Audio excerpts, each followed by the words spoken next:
Yo, what is up guys, welcome to a new video. This is the video number 7 of my YouTube series on how to make progressive house, and today we're gonna see how to make the vocals, alright?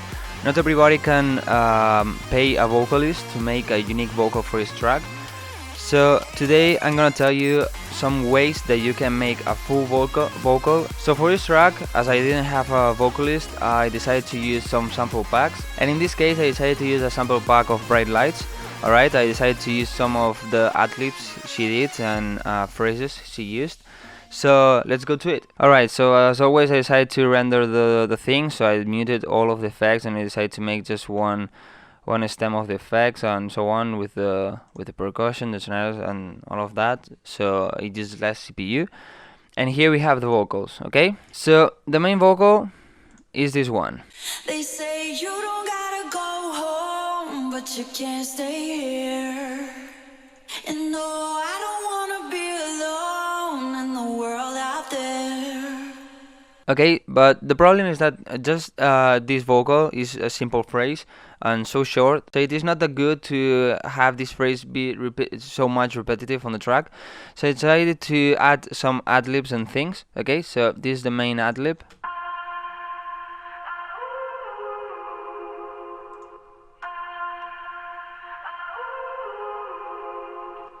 Both things, the ad-lib and the vocal, I pitched it down one semitone so it goes better with my track. Okay, so I have this ad-lib, alright, and here what I did is just cut some of the parts, so I started introducing what is gonna be. Lot of reverb.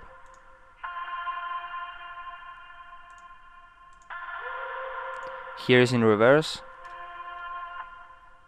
Okay, so I start introducing the real vocal thing, that is this one, and it's not that repetitive. Okay, I could just put this here and all over the track, but it's so boring and repetitive, so I prefer to just cut some things and reverse others. So this little cut goes to this channel where it's treated in a different way as other things because I wanted them to be more in the background.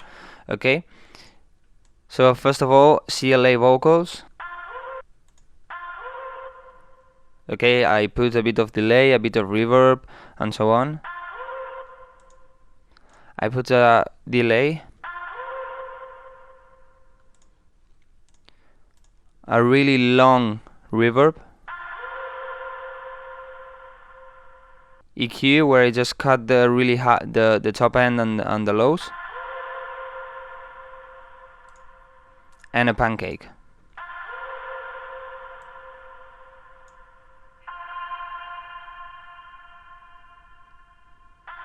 So for example, this one is in one side and this one is in the other. Okay, to explain this and the reverse, I'm gonna explain the vocals because this goes to the same channel, mixer channel, as the main vocal. Okay, and we'll understand better if I explain the effects on this one. So first of all, I have a puke tech. Okay, is an EQ where I boost the highs. They say you don't gotta go home, but then another CLA vocals is the same one as here. Okay, just a bit of reverb, a bit of decay and delay and so on. You don't gotta go home. Then the reverb is the same as here. Okay, but as you can see, the mix is a lot lower and the decay is a lot lower also, because I don't want it to be that much in the background. I want the vocals to be in front. You don't gotta go home. Then a de-esser. You don't gotta go home, but you can't stay here. What a de-esser do is just when somebody pronounces the S, okay, it creates a lot of high frequencies and really annoying ones. So with the de-esser you reduce that, so it's not that hard on your ears. Okay, then in EQ, to cut a bit here, there's a high resonance. I boost a bit on the mids and I cut the lows and the highs. You don't gotta go home. Then 2 limiters. You don't gotta go home, but you can't stay here. Okay, with the first one I just cut the very top peaks. You don't gotta go home. Okay, as you can see, and then with this one I decided to limit a bit more, so I compress the vocal. You don't gotta go home, but you can't stay here. I prefer to do it this way because if I just use one limiter, the problem is that I will have to reduce a lot the threshold, and the very top peaks will be reduced too much and will start adding some distortion. And if you use two limiters, it's not gonna happen the same problem. It's not gonna have that much distortion. Then an S1 to open up with the vocal. You don't gotta go home, but you can't stay here. Then a bit of OTT to give a bit more brightness to the vocal. You don't gotta go home, but you can't stay here. But this channel goes to this one because I didn't have enough plugins. This EQ, I don't know if it does something with automation. This one is for the build-up, so I reduce the lows of the vocal, also free to balance to reduce the volume, and then the kickstart because on the drop I have a part where I have the vocal. And so this ad-lib has the same effects as this, and the reverse also. Okay, before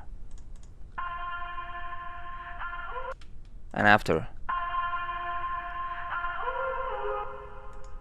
Okay, so to make the vocal a bit more full and interesting, what I decided to do is to put the same vocal one octave higher and one octave lower. Okay, so here I have the higher one,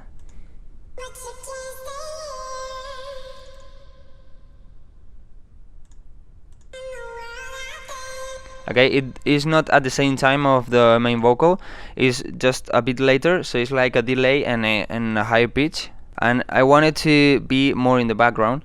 I decided to put in another mixed channel with more reverb and a bit of a different EQ, and then it goes to the bass where the vocal is. Okay, but now it's a bit more in the back with this reverb. Okay, and the lower one I wanted to be more in the front or right or at the same level. Is this one, and it follows the vocal and it makes it a lot more full. So if we don't have these things, the vocal is like that. They say you don't gotta go home, but you can't stay here.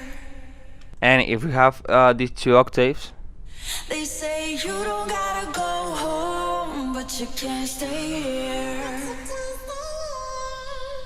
It makes the vocal a lot more interesting and full. And then in the build-up, I just have the vocal being repetitive.